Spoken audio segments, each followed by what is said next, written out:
오늘 나눌 말씀은 레위기 26장 40절에서 46절 말씀입니다.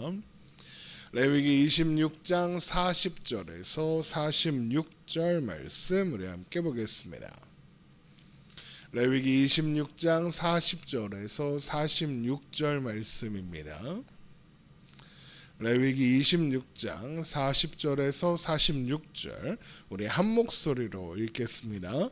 그들이 나를 거스른 잘못으로 자기의 죄악과 그들의 조상의 죄악을 자복하고 또 그들이 내게 대항함으로 나도 그들에게 대항하여 내가 그들을 그들의 원수들의 땅으로 끌어갔음을 깨닫고 그 할례 받지 아니한 그들의 마음이 낮아져서 그들의 죄악의 형벌을 기쁘게 받으면 내가 야곱과 맺은 내 언약과 이삭과 맺은 내 언약을 기억하며 아브라함과 맺은 내 언약을 기억하고 그 땅을 기억하리라. 그들이 내 법도를 싫어하며 내 규례를 멸시하였으므로 그 땅을 떠나서 사람이 없을 때에 그 땅은 황폐하여 안식을 누릴 것이요 그들은 자기 죄악의 형벌을 기쁘게 받으리라. 그런즉 그들이 그들의 원수들의 땅에 있을 때에 내가 그들을 내버리지 아니하며 미워하지 아니하며 아주 멸하지 아니하고 그들과 맺은 내 언약을 폐하지 아니하리니 나는 여호와 그들의 하나님이 됨이니라. 내가 그들의 하나님이 되기 위하여 민족들이 보는 앞에서 애굽 땅으로부터 그들을 인도하여 낸 그들의 조상과의 언약을 그들을 위하여 기억하리라. 나는 여호와이니라. 이것을 여호와께서 시내산에서 자기와 이스라엘 자손 사이에 모세를 통하여 세우신 규례와 법도와 율법이니라. 아멘. 오늘 본문 말씀은 레위기 26장의 결론으로 하나님께서 레위기 26장에 기록된 저주의 언약을 통해 말씀하시려는 내용이 무엇인지 분명하게 확인할 수 있는 내용입니다. 이스라엘 백성들이 하나님과의 언약을 배반하고 하나님과 대항하는 것은 결국 스스로 저주의 자리로 걸어서 들어가는 일이 될 겁니다. 그러나 그들에게 임하는 저주는 그들을 저주하고 심판하여 끝내버리려는 것이 목적이 아니다라고 지난 시간에 말씀드렸죠. 그들을 돌이켜 세우는 것이 하나님의 목적입니다. 그래서 그들이 떠나버린 그 자리, 하나님의 언약 백성 된 그 자리로 돌아오게 하는 것이 하나님의 뜻인 거죠. 그래서 하나님은 그들이 고통의 시절을 보내며 자신들과 그들의 조상들의 죄를 깨닫고 자복함으로 하나님께서 그들에게 허락하신 죄악의 형벌을 기쁘게 받아들이면 그들과 하신 언약을 기억하시겠다 말씀하시는 겁니다. 레위기 26장 40절입니다. 그들이 나를 거스른 잘못으로 자기의 죄악과 그들의 조상의 죄악을 자복하고 또 그들이 내게 대항함으로 나도 그들에게 대항하여 내가 그들을 그들의 원수들의 땅으로 끌어갔음을 깨닫고 그 할례 받지 아니한 그들의 마음이 낮아져서 그들의 죄악의 형벌을 기쁘게 받으면 내가 야곱과 맺은 내 언약과 이삭과 맺은 내 언약을 기억하며 아브라함과 맺은 내 언약을 기억하고 그 땅을 기억하리라입니다. 하나님께서 이스라엘 백성들에게 저주와 고통의 세월을 허락하신 이유가 뭐라고 하십니까? 레위기 26장 31절에 할례 받지 아니한 그들의 마음이 낮아지게 하시기 위해서다라고 하십니다. 할례는 하나님께서 아브라함과 맺으신 언약을 상징하는 징표로 할례에는 하나님께서 주신 능력은 사람의 능력으로 이루어내는 것이 아니라 하나님의 은혜와 능력으로만 이루어진다는 의미가 담겨 있습니다. 왜 그런 의미가 있냐? 할례는 남성의 음경의 표피를 벗겨내는 거잖아요. 잘라내는 겁니다. 그런데 할례를 의미하는 히브리어 물이라는 단어는 잘라낸다, 파괴한다라는 의미입니다. 그러니까 사실 직접적으로 표현하면 생식기를 잘라낸다 이런 의미가 되는 겁니다. 하나님께서 할례를 명하신 것은 아브라함이 하갈을 통해 이스마엘을 낳은 후였습니다. 이는 하나님께서 주신 약속이 생식기를 통해서 이루어진다고 아브라함은 생각했다라는 의미입니다. 그래서 하나님은 할례를 명하사 생식기를 잘라 버리라고 하시는 거죠. 이게 무슨 뜻이겠습니까? 하나님의 약속이 이루어지는 일에 생식기는 중요한 게 아니다, 필요 없다 이겁니다. 할례는 하나님께서 주시겠다고 약속하신 번성이 생식기로 되는 것이 아니라 하나님의 언약으로 되는 일이라는 것을 고백하는 상징이고, 그래서 할례를 행한다는 것은 하나님께서 언약을 이루어 주신다는 것을 믿는다는 고백을 하고 있는 사람이다라는 의미가 되는 겁니다. 그렇다면 할례 받지 아니한 마음이란 무엇이겠습니까? 하나님의 능력과 은혜를 구하며 하나님을 의지하는 대신에 나의 능력, 나의 세력, 나의 힘, 나의 방법을 의지한다는 겁니다. 그러니까 교만한 마음인 거죠. 결국 하나님은 그런 할례 받지 않은 마음, 교만한 마음을 꺾으사 겸손하고 낮아진 마음으로 하나님의 은혜를 구하며 하나님의 언약을 붙잡는 자리로 나아오게 하시려고 그들에게 저주와 고통의 세월을 허락하신다는 겁니다.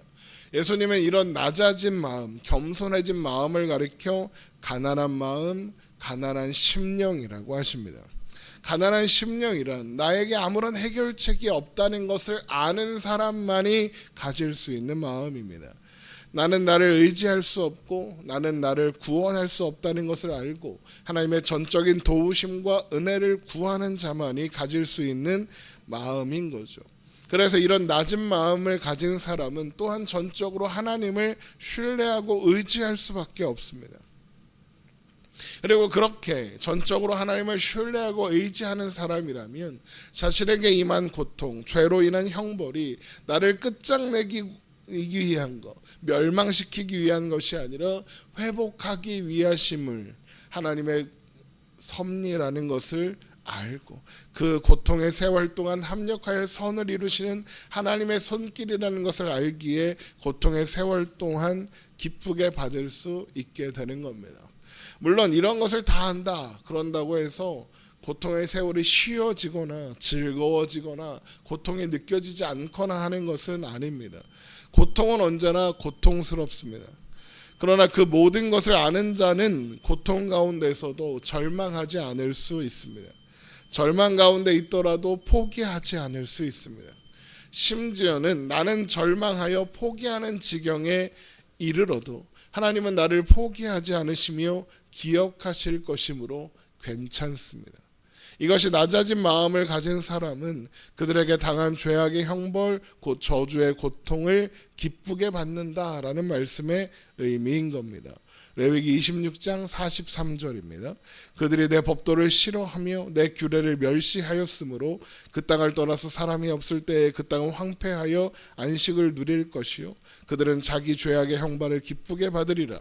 그런즉 그들이 그들의 원수들의 땅에 있을 때에 내가 그들을 내버리지 아니하며 미워하지 아니하며 아주 멸하지 아니하고 그들과 맺은 내 언약을 폐하지 아니하리니 나는 여호와 그들의 하나님이 됨이니라.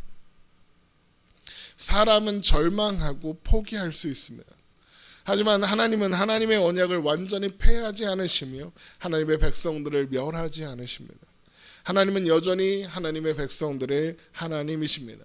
하나님은 진노 중에라도 긍휼을 잊지 않으실 거며 자기 백성들이 패역하여 하나님을 배반하여 떠난다 해도 포기하지 않으신다라는 겁니다.